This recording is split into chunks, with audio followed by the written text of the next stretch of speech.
Prière de la solitude. Ayez pitié de moi, Seigneur, car me pèse ma solitude. Il n'est rien que j'attende. Me voici dans cette chambre où rien ne me parle. Et cependant ce ne sont point des présences que je sollicite, me découvrant plus perdu encore si je m'enfonce dans la foule.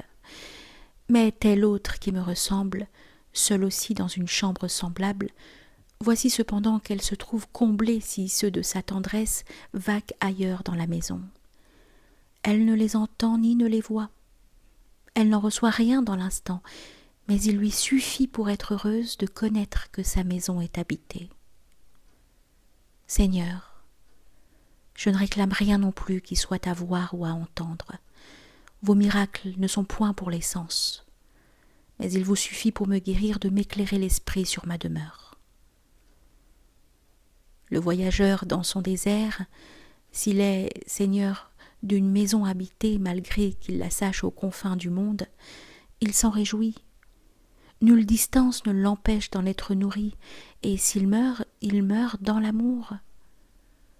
Je ne demande donc même pas, Seigneur, que ma demeure me soit prochaine.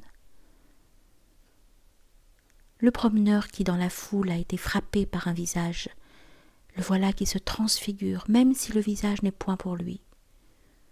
Ainsi de ce soldat amoureux de la reine, il devient soldat d'une reine. Je ne demande donc même pas, Seigneur, que cette demeure me soit promise.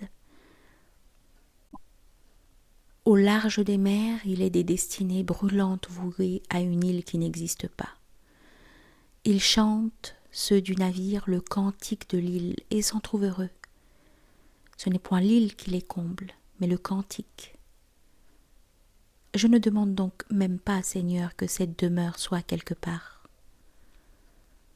La solitude, Seigneur, n'est fruit que de l'esprit s'il est infirme. Il n'habite qu'une patrie, laquelle est sens des choses.